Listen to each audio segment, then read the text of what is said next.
नमस्कार। आज का जो हमारा विषय है वह है टीकाकरण, वरदान या अभिशाप।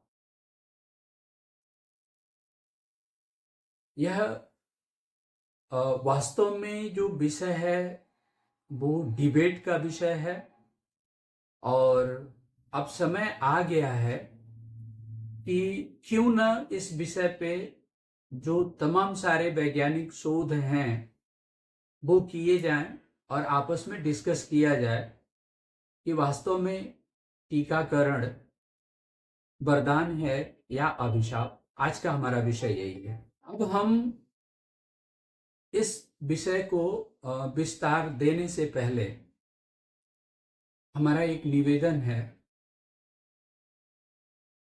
कि अगर अब तक आपने हमारे चैनल को सब्सक्राइब नहीं किया है तो कृपया सब्सक्राइब जरूर करें। एक लाइक, एक सब्सक्राइब हमारे लिए एक बहुत बड़ा प्रोत्साहन होता है। डॉक्टर श्रेया। तो सर, सबसे पहले तो हम ये जानेंगे कि वैक्सीनेशन होता क्या है। क्या होम्योपैथी में ऐसा कोई कंसेप्ट है, वैक्सीनेशन का कोई कंसेप्ट है तो सर बताइए आप। Thank you. आज का विषय हमारा है टीकाकरण, वैक्सीनेशन। दरअसल जब तमाम प्रकार की बीमारियां अपना बृहद रूप में एक पांव पसार रही थी तो जो हमारे मॉडर्न मेडिसिन के फॉलोअर्स हैं, चूंकि मॉडर्न सिस्टम में या जो हम पाश्चात्य संस्कृति कहेंगे, पाश्चात्य संस्कृति में हमेशा एक शॉर्टकट रूट अपनाया जाता है और शॉर्टकट वे में वो सब कुछ ढूंढना चाहते हैं और तत्कालिक उसका लाभ भी लेना चाहते हैं। उसी क्रम में वैक्सीनेशन, जो पहले चेचक के वैक्सीन के रूप में प्रयोग किया गया था, फिर रेबीज वैक्सीन आए थे। वैक्सीनेशन का जो मूल कॉन्सेप्ट है वो है बॉडी में एंटीबॉडी प्रोड्यूस करना। चूंकि जो इन मॉडर्न चिकित्सा मतावलंबी हैं, उन मॉडर्न चिकित्सा मतावलंबी के मत के अनुसार ये लोग जो कॉन्सेप्ट रखते हैं कि जैसे बॉडी में अगर हम एंटीबॉडी प्रोड्यूस कराएंगे तो इससे रोग से लड़ने की क्षमता विकसित होगी और हमें ये जो रोग हैं उनसे बचाव मिलेंगे। वैक्सीन बेसिकली लिव वैक्सीन होते हैं, डेड वैक्सीन होते हैं, टॉक्सिन्स होते हैं एंड टॉक्सोइड्स होते हैं। चूंकि वैक्सीन का जो नेचर होता है वो एंटीजीन नेचर होता है और एंटीजीन बड़ी तेजी से बॉडी में मल्टीप्लाई करते हैं। जैसे ही हम वैक्सीन का जो भी प्रारूप हो, लिव वैक्सीन हो, dead toxin, toxoid, whatever so, जैसे ही हम बॉडी में इंट्रोड्यूस कराते हैं तो बॉडी में इंटर करने के बाद ये बड़ी तेजी से मल्टीप्लाई करते हैं और मल्टीप्लाई करने के बाद एक जो पैथोजेनेटिक चेंज जो होता है, जैसे अक्सर देखा जाता है कि वैक्सीन लेने के बाद तमाम प्रकार के उद्भेद आते हैं, तो जो खास करके जो चेंज होते हैं उसमें ये होता है कि जितने आरबीसी जो एमेलिनेटेड और मेलिनेटेड आरबीसी होती है, तो जो एमेलिनेटेड इसके ऊपर और नॉन कोटेड होती है, तो ये एंटीजन एक प्रोटीन का लेयर बनाते हैं और उसके ऊपर एक कोटिंग कर देते हैं और उस कोटिंग के कारण आरबीसी का तेजी से डिस्ट्रक्शन होने लगता है और जिसकी वजह से बहुत तेजी से आरबीसी डिस्ट्रॉय करता है, जिससे आरबीसी की कमी भी होती है और उसके वजह से कहीं ना कहीं ऑटो इम्यून सिस्टम डेवलप होने के क्रम में डब्ल्यूबीसी की संख्या बढ़ती चली जाती है, जो कहीं ना कहीं और डेंजर लाइन के भी बाहर जाती है। पहली बात। दूसरी चीज है कि जैसे ही आरबीसी का डिस्ट्रक्शन होता है तो उसकी वजह से कहीं न कहीं लीवर, स्प्लीन हमारा प्रभावित होता है। बॉडी में एलर्जन डेवलप होते हैं और कई बार तो हम वायरल हेपेटाइटिस बी तक के कंडीशंस डेवलप होते हुए हम देखते हैं। ऐसे में हम बड़े आराम से ये कह सकते हैं कि vaccine is double bladed sword. Vaccine दुधारी तलवार की तरह है।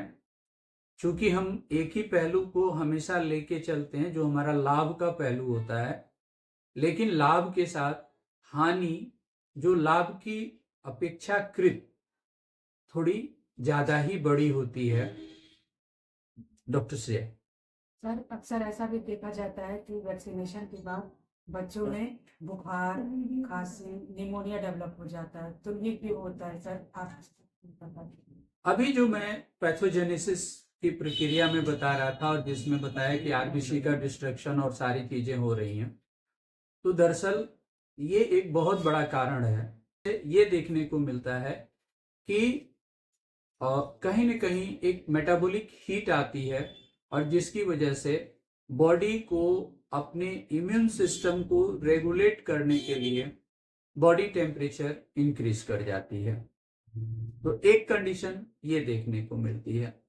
दूसरा जो बहुत ज्यादा प्रभाव लंग्स पे पड़ता है, और ऐसे में हमारे यहाँ होम्योपैथी में जब हम लोग मेडिसिन का स्टडी कर रहे थे तो उसमें हम लोगों ने देखा कि 3 ऐसी दवाएं हैं जिसमें एक एंटीमटाड, दूसरा साइलिशिया और तीसरा थूजा, जिसमें स्पष्ट जिक्र किया है, और ये आज का नहीं, सैकड़ों साल पुरानी किताबों में इन बातों का जिक्र है।